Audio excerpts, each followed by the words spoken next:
I like to start with a little background, so maybe you can tell people who you are and how you got into what it is you're doing. Yeah. I've had a kind of a windy path in my career. I started as a professional dancer um, with Bill T. Jones Arnie Zane Dance Company, which is a big modern dance company toward the world. Really got a bug to start creating and choreographing on my own when I was about 30. So I left his company, started my own company, and ran a dance company, produced my own dance theater work for about 16 years. And then during that time, I got my MFA and I got a degree in Laban and Bartenieff called Certified Movement Analyst or a CMA, which is about observing and analyzing the human body for meaning. And that goes into both artistic process and also somatics and healing, and communication and relationships. So then I was, let's see, I was a mom of two, and I was teaching and choreographing, and I transitioned into choreographing mostly for theater. So I started working um, choreographing for plays, and at the same time doing a lot of healing work with people on their bodies and their authenticity. And I started to find that working with actors on the authenticity of a character was really the same thing as working with a human being on their authenticity and communication and expression as a human.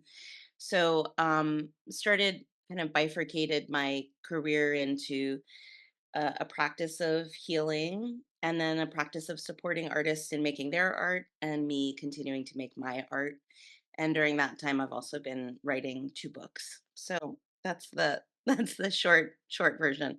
That's the short version of a lot. So, let's start at the beginning. So, you were how long were you dancing from the time you were little?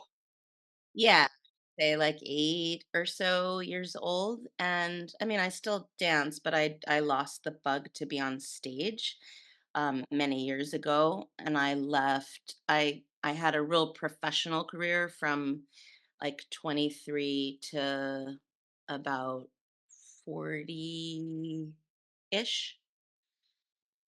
So what type of dancing did you do, and where are you from? So where was this? Is this in New York, California? Where are you from? Yeah, I'm from New York. And I mean, I would say the catch-all is modern. What I made was dance theater, so really a lot of speaking and moving, kind of across a hybrid between dance and theater. Um, and that's really where my happy place is to be able to use all my different voices at the same time. So this you did this growing up and then in, college, like university? Yeah, I mean, I would say my performance career with other people being the choreographer, it was pretty much straight modern dance. And then when I left and started making my own work, that's when the theater really started to come in. Mhm. But yes, I got my undergrad degree in dance and my grad degree also in dance and choreography. And where were you? Undergrad was University of Michigan, and the grad school was University of Wisconsin at Milwaukee. Mm, Wisconsin. I know a lot of people from there. They have a big Buddhist studies program. Mm. Okay, so as you're going through this, did you do so what's the movement education like? So I don't have a dance background. I don't even I've interviewed a couple people, and I got somebody coming on in August, but so far it's like I've still not got deep into this world, which I'm interested in because Alexander technique, he was a theater guy and he's one of, especially for me, one of the main lineages of somatic education coming through. So I'm always interested to know what it looks like in your world, these kind of body teachings, these somatic teachings. Yeah, so the practice that I teach is called Bartenieff Fundamentals. Irmgard Bartenieff was a student of Rudolf von Laban, who was a Austro-Hungarian choreographer, philosopher, I would say scientist, who was really interested in studying the human body towards meaning. And he wanted to create a notation system for dance that was similar to the notation for music. So a composer can write an opera and notate it on a piece of paper, not to be dark, but they can die, and then that score that they made, exactly as they made it, lives on in perpetuity. You make a dance and, like, maybe your dancers remember it, maybe they don't. Of course, when Laban was working, there was no videotape, so, nothing like that existed. And so it was more ethereal an art form than he wanted it to be. He wanted it to have this solidity. And then, of course, in order to create a notation system, just like you have to know what each note on the staff means and what each symbol on the staff means, you had to really analyze the human body for quality dynamic, for um, where it's going in space, what body part is doing what verb, what action. And then, even deeper than that, what do you make up about why, what the intention of the mover is? So, all of that started to create a system of notation. But in the effort to create notation, he basically analyzed all of human movement. And then his students progressed from there. So Bartenieff was one of his students. She was also a choreographer and a physical therapist. She moved from Germany to New York during World War II, and really renovated the practice of physical therapy. She was working with kids who were recovering from polio and trying to get them to walk again. So she turned back to developmental movement, like the way babies start to develop their milestones of movement, and started bringing that into more adult functionality. And so she started analyzing both through her PT practice, anatomy, kinesiology, flexion, extension, rotation, etc., and spatial intent, which came from Laban, and effort intent, which came through Laban, which is the dynamics, how we move, and then married that with the science of developmental movement. And out of that lineage, out of the Bartenieff lineage, came Bonnie Bainbridge Cohen's work, which is body mind centering. So Bonnie studied with Irmgard, and then took that developmental movement material and, of course, her own unique genius, and just exploded it into body mind centering, which is another beautiful practice that a lot of dancers are involved with. So Irmgard was working in New York post World War II, with these polio survivors. And then separately, she was working in New York with dancers who had been, there was mainly only these classical traditions in dance, which were very rigid, shape oriented, follow me, copy me, very like archetypal, mythological, grandiose, very specific kind of dynamic quality. And she was like, stop, like, how does your body move? So I think of Bartenia fundamentals as a user manual for the human body. And we basically study biomechanical efficiency. But of course, as I'm sure most of your listeners probably believe, there is no real separation between what we choose to do with the body, how we experience the body, and our emotional, spiritual, whatever systems you want to name, are all completely, I think, integrated with the bodily experience. So when we change how we're using stability, mobility, or exertion recuperation in a physical way, we change it, I believe. We change it in our lives. So, for example, was teaching Bartenia fundamentals summer of 2020, um, just after the murder of George Floyd, and things are feeling really high pressure, high intensity. In New York, where we're starting the COVID pandemic, and we're having these protests in the street. So there's a lot of fear, and we're trying to destabilize something, systemic racism, that has been hyper stabilized. And so I'm running Bartenia fundamental classes for people that are in the middle of this process.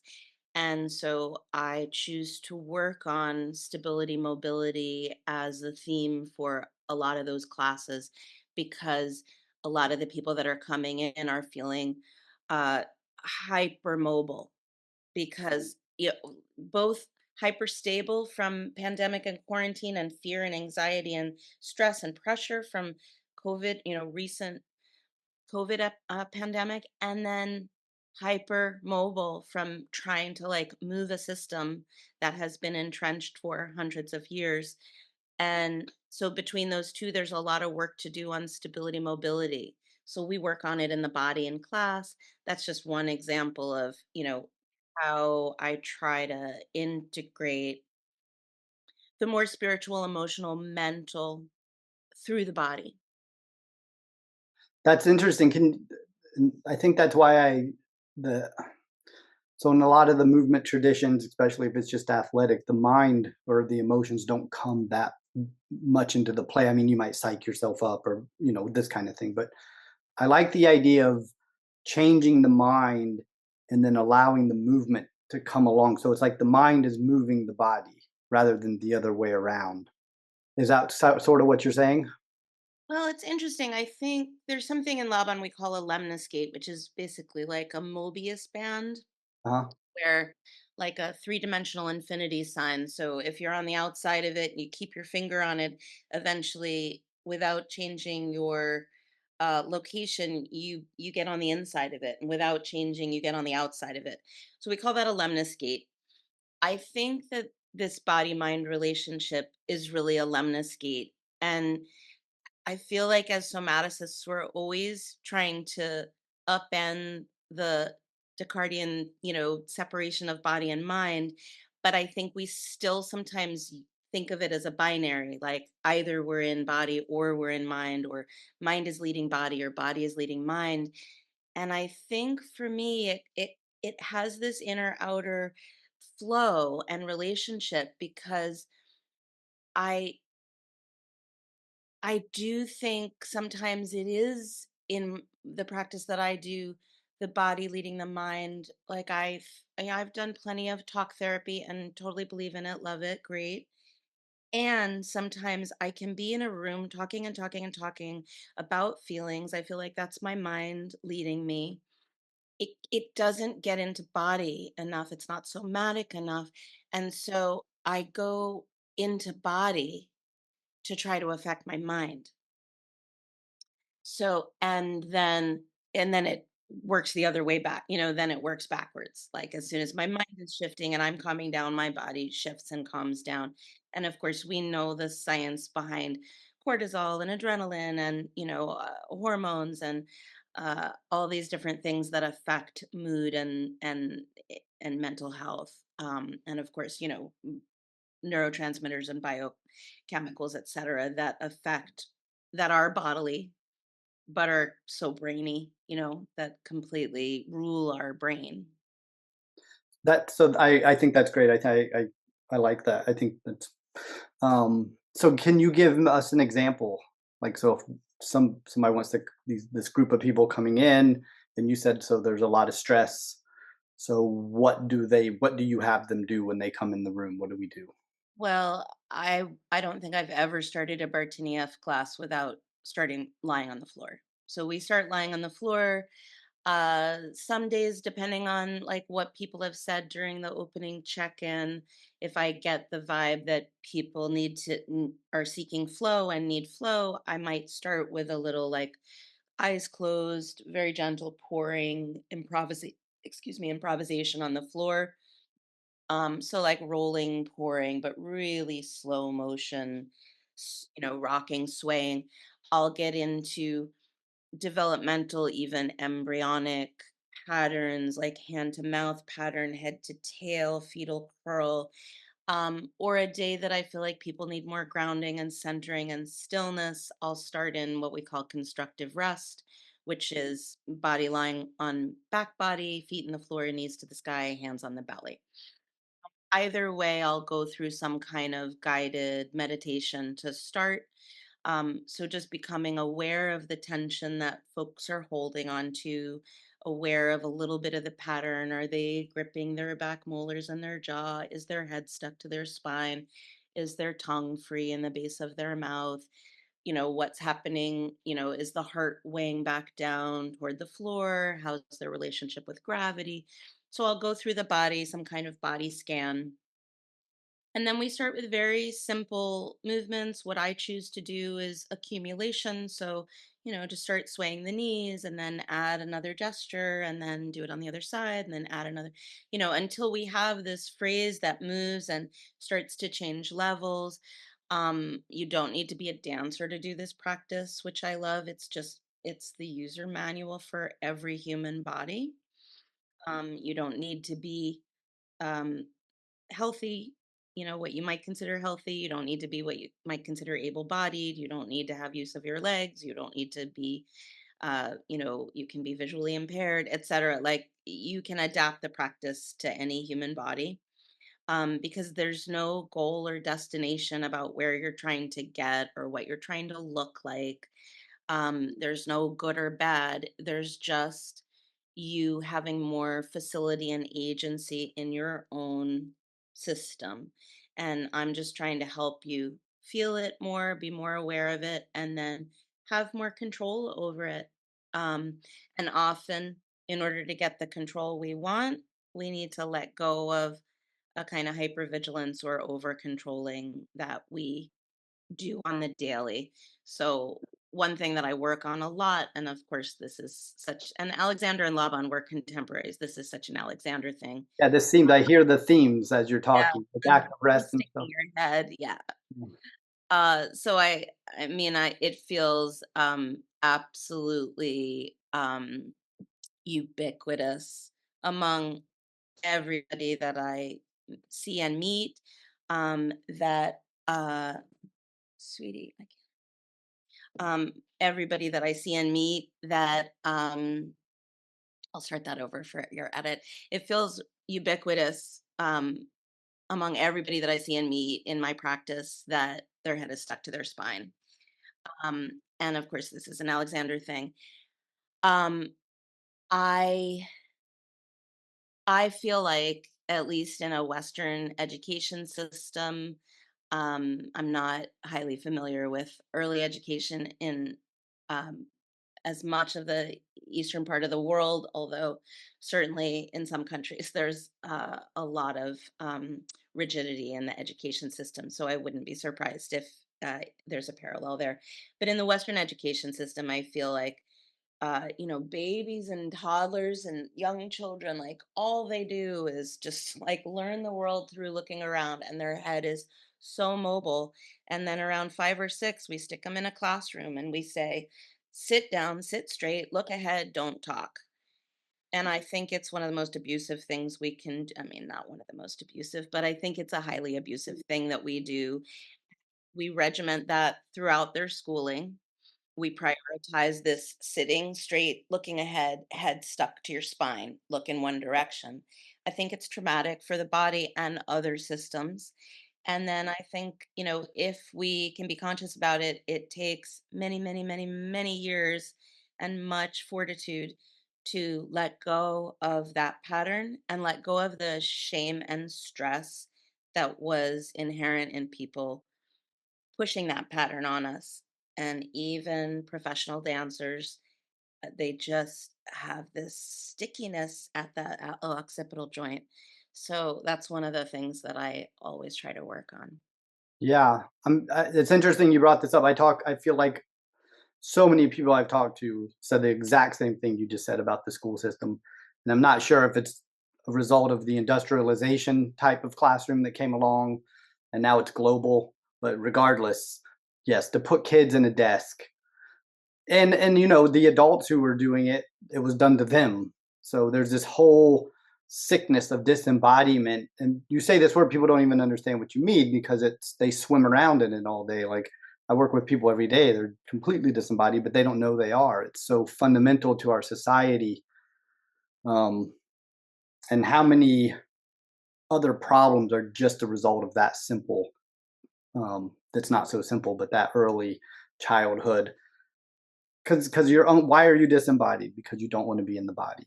There's some sort of traumatic event happening, and even though it's not like seemingly overt, like getting hit or something, it's this subtle daily drip. which is even Yes. more sinister in my mind, actually. And Yeah. like you said, Yeah. it takes a whole lifetime to overcome it almost. It's all your formative years. Yeah. And there are so many ways in which they blame and shame and direct us and control us as children and preteens and adolescents. And I have two, a 12 and a 17-year-old at this point, so I've watched them grow up in the U.S. public school system. And the freedom that we leech from children, the creativity that we shame out of them, and then the way gender comes into it in different ways. Uh, Girls are, both sexualized and puritanized, and boys are, shut down from their emotional centers. And the way that we gender the blame and the shame and the control over children, so that they have different things to get over, and those different things actually are at odds with each other. um, and creates this, both false gender binary and also just tension between, what we might call the genders, um, that doesn't allow us to support and take care of one another the way we might like to. Um, yeah, there are so many, the head on the spine is one of them in the education system.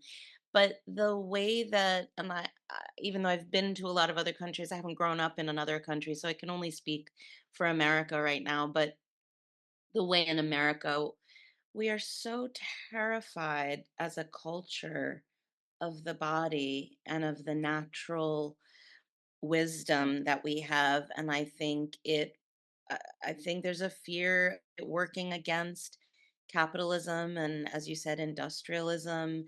And part of the capitalism is this idea of controlled productivity. And then that brings in classism and all these things that we're starting to become more aware of, and have a keener view of, um, are so entrenched in the education system. And yet we're not looking back to the education system and saying, like, this is the first place we need to dismantle this garbage. Yeah, and like, I do have more of a compassionate view about this than I used to, only because it's like if we keep saying like they are doing this to us, we're not acknowledging that they also went through that with probably people who were way more strict and disciplinarian than they were to us. John Dewey he tried to get that into the school system. He was a student of Alexander Mhm. technique, and he really tried to get the Alexander technique, like a movement practice, Um, into the school system. And that's like the only thing that he didn't get through. They oh took everything else, but they God, didn't take that one bit. that's so sad. That's so wonderful to hear. I love hearing that. Yes, of course. And, I'm Gen X, I'm 51, and I certainly grew up with teachers that were not as compassionate as my kids' teachers are now. So it is evolving, it is changing. There is, just economically, there's a trickle down from the government supporting education, and then the Department of Education believing in physical, not just physical activity, but like creative physical activity or free physical activity, not just athletics, which, it dovetails back into capitalism, that we can prioritize athletics. And of course, if you look at the economics of athletics versus the arts, you see a divide there. But even I have to say, like, making the transition from dance to theater and seeing how much more support there is for theater than dance has been so curious to me. And I feel like it's part of this issue of people not feeling comfortable in their bodies, so that mirror neuron thing you get when you're in the audience and you're watching dancing bodies.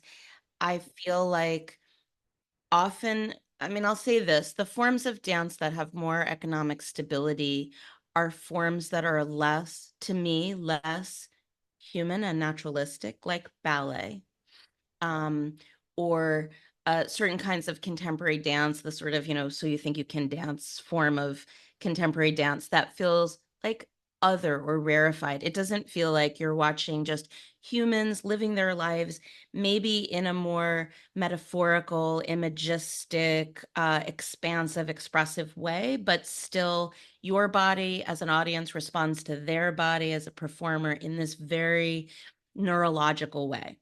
And that form of dance, which is what I do, is much less supported, like economically and in terms of just audience interest, than forms of dance that feel more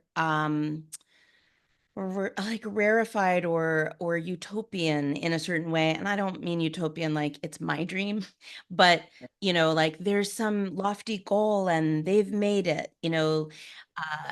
That's the virtuosity is the highest form of expression in those forms of dance. And what I consider virtuosity in my form of dance is realness, is authenticity, is nuance and idiosyncrasy and like the humanity and showing the real awkwardness and all of the different myriad ways that we feel as expressed through the body, so that when a body is watching someone, they are feeling themselves. And I feel like the fact that the form of dance that I love the most really depends on the audience being willing to feel their body as they're watching and have some kind of neurological empathy with the performer is what makes it less popular. Because Yeah. I don't think that people, the majority of people or as many people don't want to sit in an audience and be on the hook for feeling and being embodied as they watch. They want to watch something that's being performed at them, like a movie. Yeah, there's a training. So a couple things here. The search for perfection, this lofty kind of utopian thing. I think the feel is there. I get that. And you know, you work with bodies, I work with bodies. I've done I've worked at higher levels. We know that what exists up there is actually a lot of pain and injuries because it's not natural. We know that. Yeah. And then you said something that caught my attention. The awkwardness, um, the fact that there's no real such thing as perfection, and to embrace all the different aspects of movement and the mental continuum of like it can't always be perfect. It's that's unnatural. Actually, that doesn't make any sense, and that's coming from a repression. And you're seeing about that much, just like the ballet dancers. It's like if you go backstage and you get to know these people, there's a lot of stress and pain, emotionally and physically. And we find that across disciplines, sports and everything, like this artificial achievement. Because what you're saying sounds very organic, like dancing around the fire, something to do with nature, like running through, Nate, like something more, there's a more natural feel of what you're saying. It's more, but it's, I don't mean to keep going on here, but this sense of watching and separateness and performing, that's actually quite unnatural. It's just like being in the desk in school. Yeah. Yeah.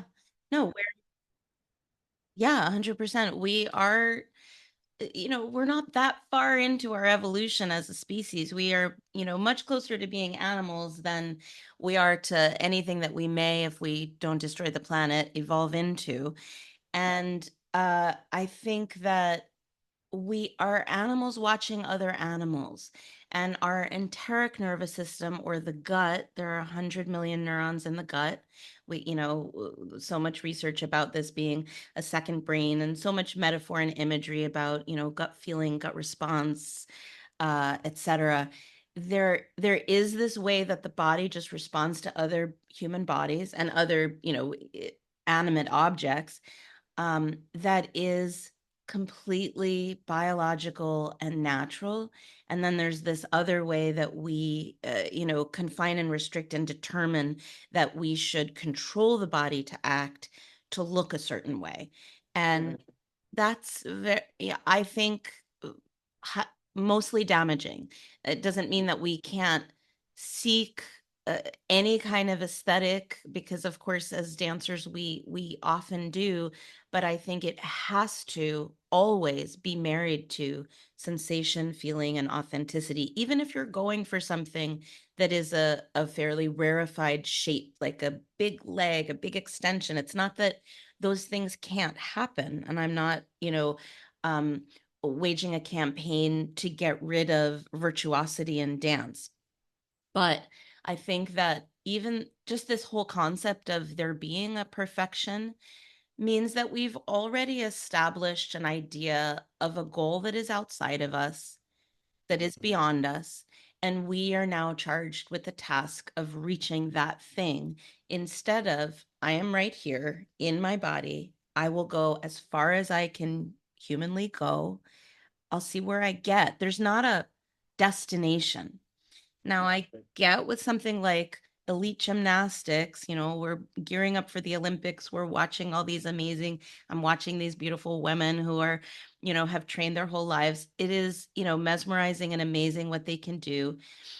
And of course, they do have a goal and a destination, and they do everything they can to get there. But as you said, at, at a cost. Yeah, at a cost, a lot of pain, a lot of stress. Of course.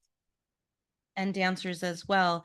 And yet, I also know dancers who are dancing into their 90s because they've learned to honor their own body, their system, the way their body works, which is, to go back to my somatic practice, that's Bartenieff fundamentals, which in a way, like, I think it's very useful to study Bartenieff, but in a way, you don't need to study it to understand it, because it is just becoming more and more and more aware of how your body actually works. And Bartenieff can help you organize and view it and analyze it better and make nuanced shifts in it. But when people come in and I'll say, is this anybody's first experience with Bartenieff? And three people raise their hand in my class. And what I always say is, yeah, it's not. You've been doing it your whole life, just hasn't been named for you. And I name it so that you can affect it. Sure.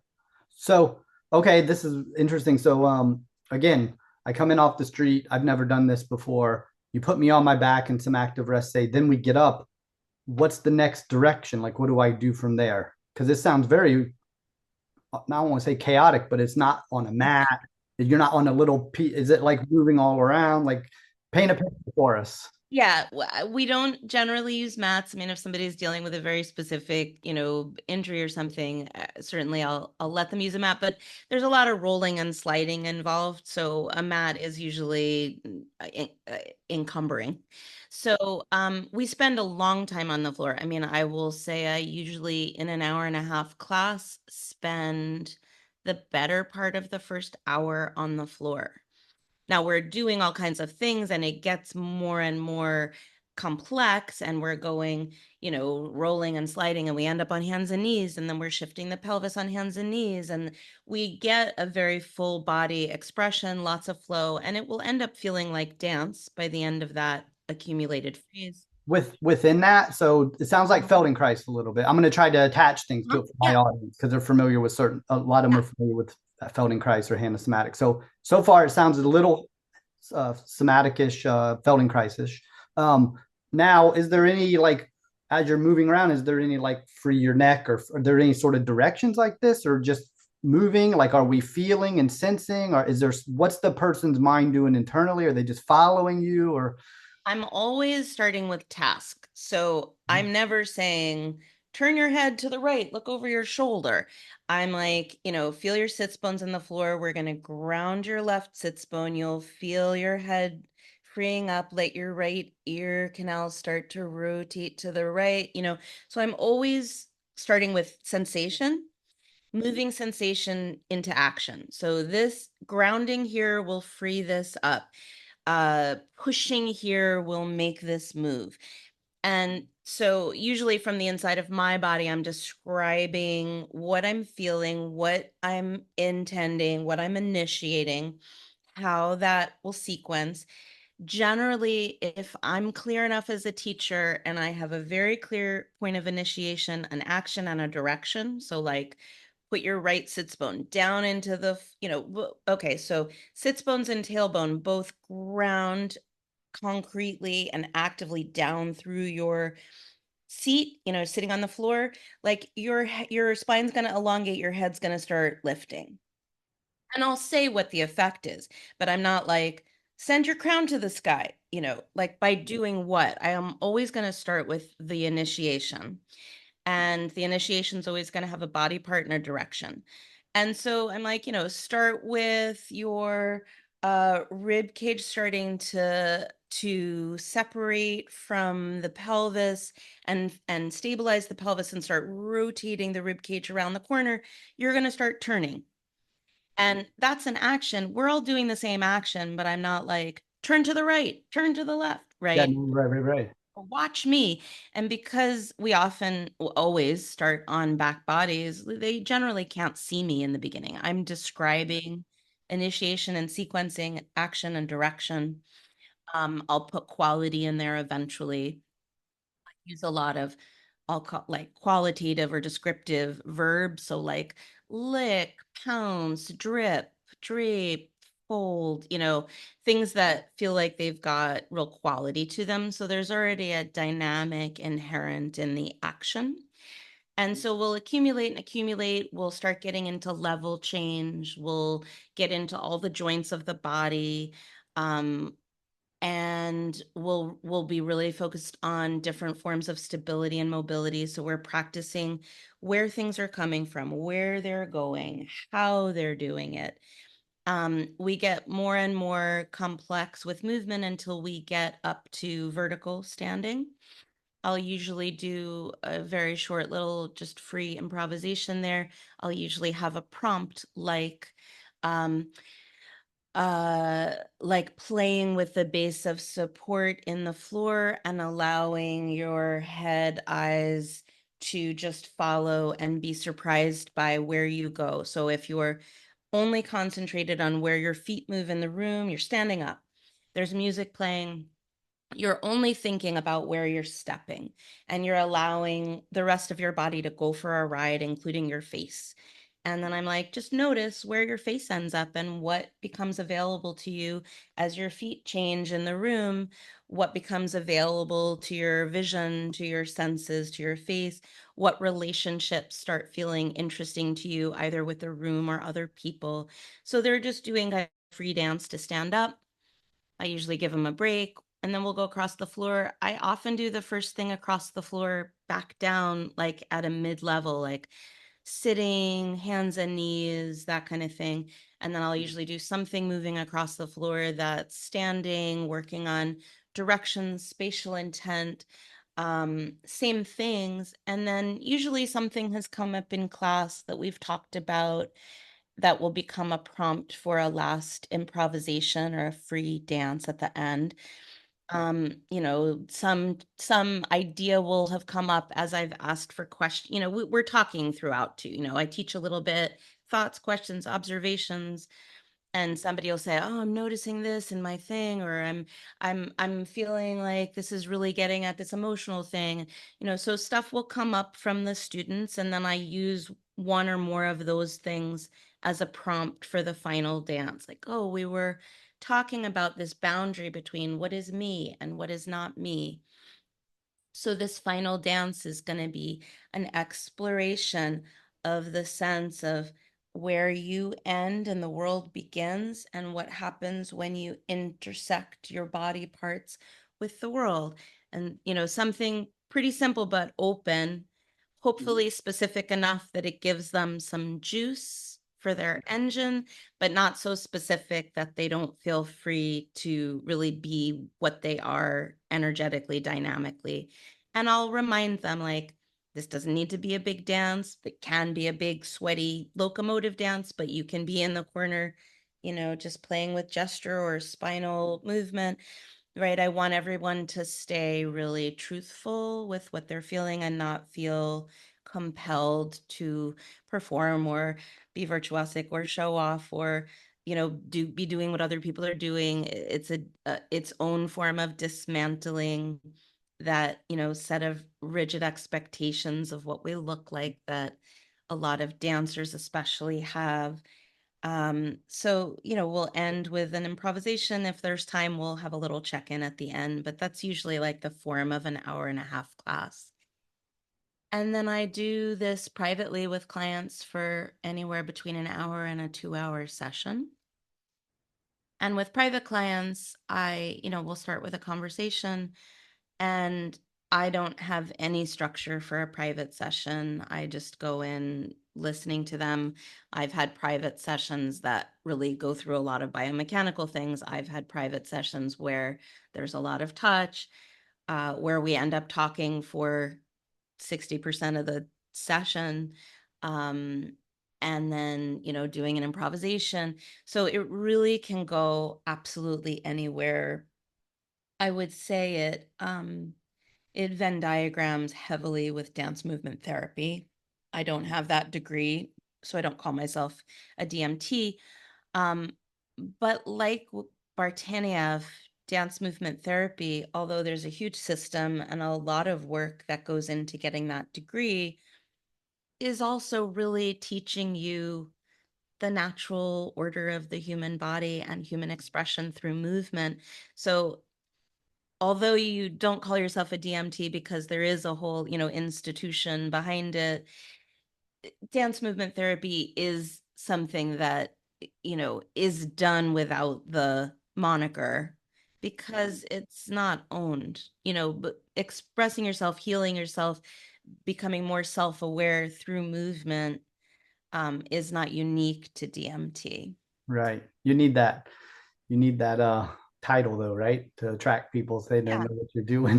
yeah. Like, Unfortunately. and there's pros and cons to it. Of course, we want some regulation around licensure, perhaps. And of course, we don't want people going out there teaching things that are harmful to the body, or abusing people in any way. And then I have some issues with, institutional licensure. Um, and, I don't necessarily want to go get a hip replacement from somebody that's not an MD. But, some of the greatest healers I've ever been to, it's not because of their license. Even when they have one, it's not because of that license. It's because they're a healer, and whatever modality they've chosen to adopt is a way into the body. But of course, as we know, there are infinite ways into the body. And, I don't believe that there's only one that works. I think they're all trying to get at a truth. And you don't have to have letters after your name to be able to get into the body in that way. Yeah, there's always tension, too much, too little, no certification. Yeah. You said something I would like to circle back to when you said at the end of you're doing this dance, and then you have to, you said you only ask that they're truthful with themselves versus performing. What do you mean by that? And is that the whole time? Like, could you maybe unpack that for us? Because I thought that was provocative. I like that. Well, I do get a lot of dancers in this particular class that I'm talking about, although I do teach this material frequently to people that don't identify as dancers. So when I'm talking about that, I'm talking mostly about dismantling a certain kind of goal Mhm. that dancers often walk in the room with. I have to, end class looking a certain way. I have to have a certain amount of like size to my kinesphere, meaning I have to move big. I have to be doing things that other people would look at and be impressed by. Yeah, And that means I've accomplished something in this class. yeah. And I just don't believe in that. I'm so happy. I'm perfectly happy for someone to do that if that's what's really coming out of their body. But I'm so happy when I see somebody just, in the middle of the room and their eyes are closed and their feet are doing this little dance in the floor, not even shifting place in the floor, just a weight shift. And I see that climbing up the leg bones into the pelvis, and the pelvis giving information to the spine, and the spine to the skull, and the spine to the ribs, and the ribs to the arms and the hands. And like, their relationship to gravity and weight shift is becoming this expressive, sensation driven Mhm. exploration. And I love that. but a lot of dancers feel like, well, that's not really what I should be doing. And they still have a bit of a, belief system or training that they need to impress me with their last dance. I'm like, I am fully impressed with your eyes closed, feet swaying dance. I love that one. I love your big, sweaty, Yeah, you know, big arms, big legs, moving around the room dance. I love every dance that you do as long as it's what you really are yeah. feeling and that you're not feeling like I have to be a quote unquote good dancer at Yeah. the end of this. I think this brings us to the question of what is embodiment. So, I've worked with martial artists, Tai Chi, yoga, the same thing. They want to see what they're trying to outdo people and they want to look good while they're doing their workout or whatever it is. It might take us all the way back to sitting in the desk and getting a gold star if we behaved and was a good little kid, right? So I think this is an orientation of the mind. Like, is this so the idea of embodiment is, would you agree? And could you, how would you define embodiment? Inner awareness. Mm-hmm. Um, I think we're trained to have a lot of outer awareness. And again, just as you're saying, in our whole education system, we get taught predominantly by somebody from the outside telling us something about ourselves to quote unquote fix something, right? Whether that's what we were talking about in the beginning, sit up straight, look ahead, or do it like this. Certainly in dance classes, I don't hear many, and I'm sure there are some, amazing humans out there who are teaching children to just feel and create and be authentic. But for the most part, what I see in childhood dance education is this is the shape. And they're like icicle, icicle, marshmallow, marshmallow. You're like doing the thing that they say. You're up, you're down, you're forward, you're back. Move your arms like this. You should be look like this picture. Like a trained pony. Yeah, and very little of it, if any, is from listen to your body. Mm-hmm. Here's a task. Yeah, See if you can accomplish this task. What did that feel like? yeah, And even, when I give feedback to students, I'm I will tell them what I'm seeing from the outside, but I'm always in there going to ask them what they're feeling. yeah. So I'll say, it looks like this is happening. What are you feeling? Mm-hmm. And so for me, embodiment is uh, honoring and prioritizing the inner experience, turning the light inside us rather than having the light shone on us from outside. So that what we see is somebody else's view from the outside of us, which is why I also never use the mirrors in a room Mm-hmm. in one of my classes. I always cover them up. Um, I'm trying to get us off of this trend of looking to the outside for the reflection that will give us a sense of ourselves. Like, I want the sense of ourselves to come from interoception, Mm-hmm. not this outer reflection. And which makes my job an interesting one because, of course, I'm on the outside. Yeah, And what I'm trying to do is invite people back to the inside yeah, by helping them with what I see on the outside, but I'm always trying to phrase it and communicate and relate to them in a way in which I'm just urging them back into their body and not saying, well, you're doing this, so do this instead.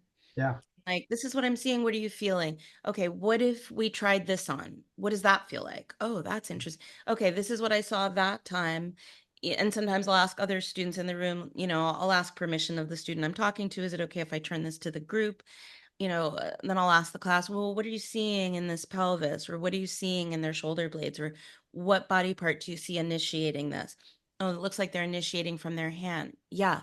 So that's the distal end. What would happen if you initiated more proximally? So what happens if you initiate from the spine instead of the hand or the pelvis? It's, so I'm always asking people to try things on for sensation. So I'd say that embodiment for me is shining the light on the inside of the body as the form of initiation for self awareness and expression. yeah. I think as a teacher too, that takes craft, right? Yeah. Something you have to have felt yourself. You have to be understand that territory well in order to help students and convey that for them to embody. That was actually one of the most interesting revelations I had that shifted my teaching forever was when I was a quite a young teacher, and I became a teacher through being a performer. There's I think, a bit of a glitch in the dance world where if you're, have name recognition as a performer, let's just say you're a famous dancer, you can immediately get teaching jobs. And you don't have necessarily any teaching aptitude, Yeah, I know. right? It's a whole other art. It's like I can dance, maybe even choreograph, not necessarily, right? I'm right now dancing for another choreographer. So I'm not even necessarily a good choreographer. Definitely not necessarily a good teacher. I'm not saying nobody is, but it's not an absolute. So I started teaching without knowing how to teach, and I learned how to teach through teaching.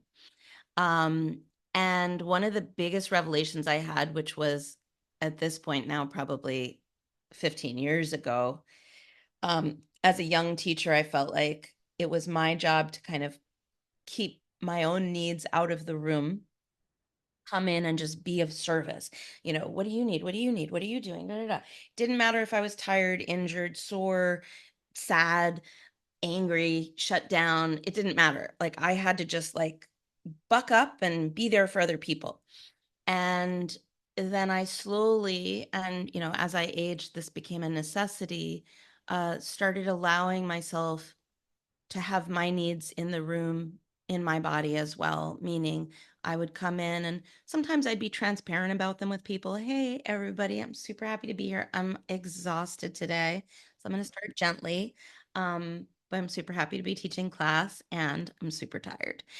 Sometimes I'd be transparent. Sometimes I'd just be transparent to myself and say, yeah, you're in a little bit of a shutdown survival mode. I feel pretty empty and drained right now. And I would honor that, and I would start class from my own needs to a degree. I mean, I'm listening to other people's needs and I'm negotiating them with my own. And what I found was I became much more empathetic teacher because my body was present and aware, and I could receive their energy. I could read them better because I was present and available. And I became so much more able to adapt and shift and negotiate and be on my, you know, be in the moment, be present, be sensitive, be improvisational.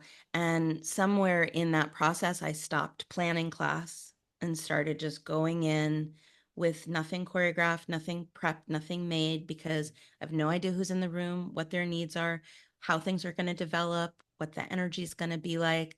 So I stopped trying to like create a class and then put it on a group of people, started to feel rigid and in a way a little violent.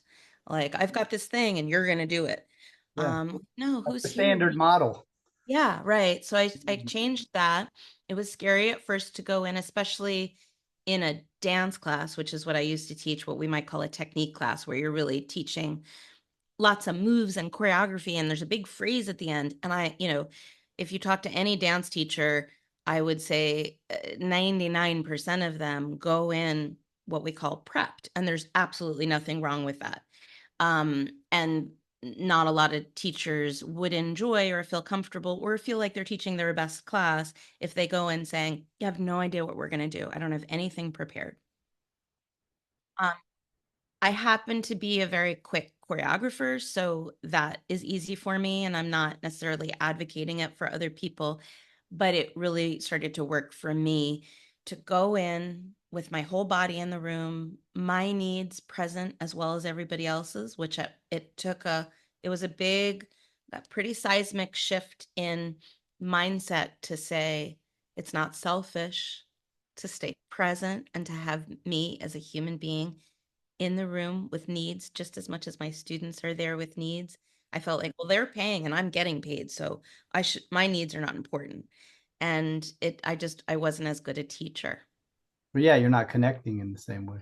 Yeah. And I'm not modeling. the thing that I'm teaching. I'm like, be present, be feeling, be where you are. Everything that you feel is completely okay.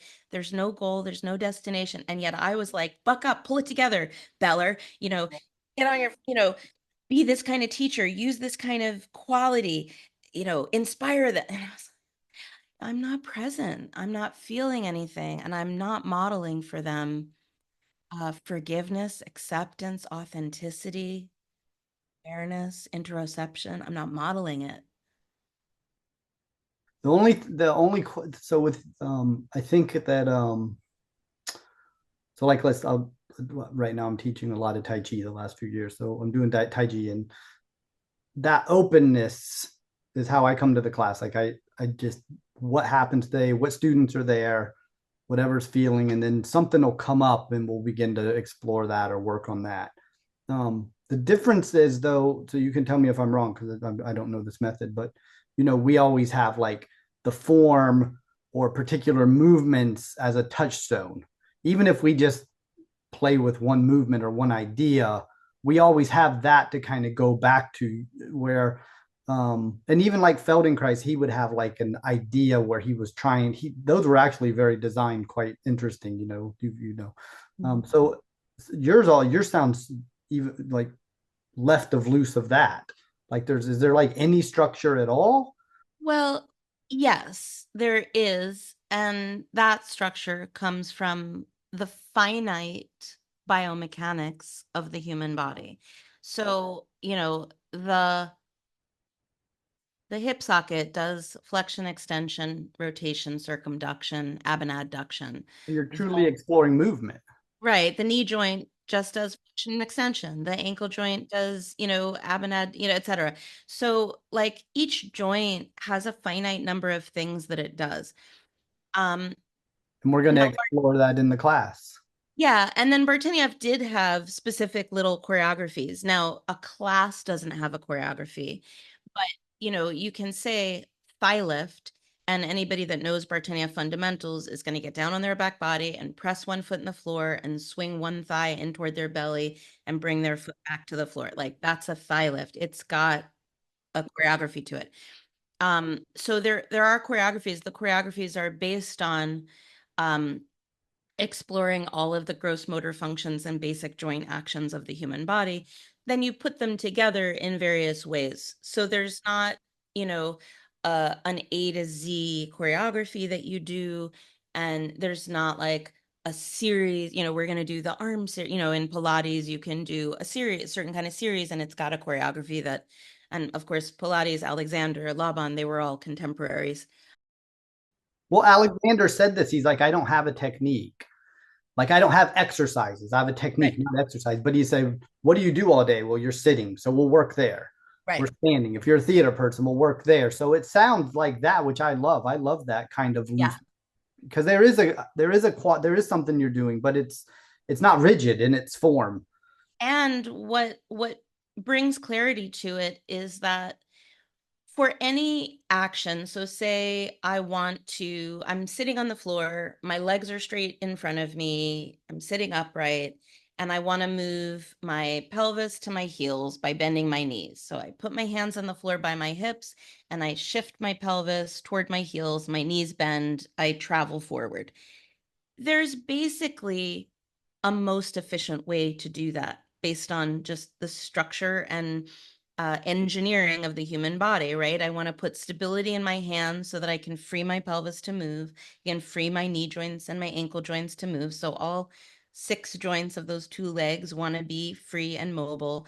I need stability somewhere to be able to do that. Many of us will use the lower back for stability. That's not the healthiest place to originate it from, right? So I want to find like a skeletal leverage. We're working a lot with physics. So I want to find the leverage of the physics of my body that's going to be the most efficient. And generally, there is a most efficient way to do a particular single action based on physics and the engineering of the body. And we're always looking for like, okay, well, what's the most efficient way I can do this? So as soon as you have a tiny little goal, like move your pelvis toward your feet, Now we're like, okay, great. How? Okay, like this. And then with what quality is going to support my expression or my intention? And I might say, like, why do I want to go forward? Is somebody standing at my feet? I want to get closer to them. Is there an emotional component to it? Is it, am I, interested in what's in front of me? Am I scared of what's behind me? Uh, am I just getting into the sensation of those joints, right? Why are you doing it? And how are you doing it? And what are you choosing to accomplish that? And that's what we do all day long, right? We're standing up, we're sitting down, we're moving through our life. We are not always doing that with the full efficiency that we might.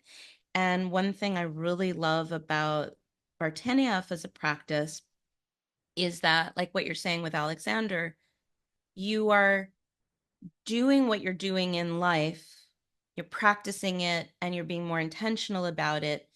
But, um, sometimes somatic practices are so siloed that you're like, oh, yeah, I'm in it. I'm so present. I'm so grounded. I feel so calm and, uh, and aware. And then you go into your life and you're making dinner for your kids and it's gone. That's right. That's exactly the problem for most somatic practices. It takes years and years and years and years for it to just like osmosis its way into your daily life. What I like about Bartenieff is you really are doing the thing that you're practicing to do. And that is similar to and I think we do that in Alexander, but even Alexander sometimes becomes like I have to be in this particular state and I have to, be in this meditative practice, and once I'm back in like stress mode, it goes away and my chin juts forward and my head sticks back on my spine, etc. And so I love the practice of being in really functional activity, but much more mindfully. Yeah, and I think his I mean, it's a big umbrella, but there's a bit of degeneration there in the technique. I think people's taken it in different ways and maybe I don't want to say misinterpreted, but it seems like there's some things that were missing from what he was doing. Yeah. Anyway, um, okay, so I'm really interested in this technique. I want to know more about it. But I think we're winding up here, so maybe I can have you back on in the future. We can go further with this. But is there anything that you wanted to say that we haven't quite got to? Because I think we got in the weeds there, but I think it was good. No, I feel like we've covered a lot. Oh, good. Yeah, me too. No, I can see immediately without even knowing much about this technique how this is already going to influence my own practices. I really Yeah. something resonated with me. Nice. Well, thanks for coming on. I really appreciated it. Nice to meet you. Thank you for having me. It was a pleasure.